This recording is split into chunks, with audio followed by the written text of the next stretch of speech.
Þó svo að bíllinn sé aðeins sportlegur á að líta að utan, þá samt hellingsveghæð undir bílnum, eða 15,5 cm.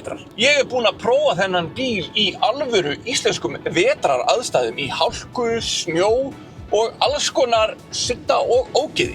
Og þessi bíl hefur plummað sig fullkomlega. Einnig þegar maður var að keyra hann út af þjóðveginum og það var hálka, þá fann maður fyrir því að stability controlið virkaði nákvæmlega eins og ná að virka. Bíllinn hefur 610 hestöfl og 623 Nm að togi.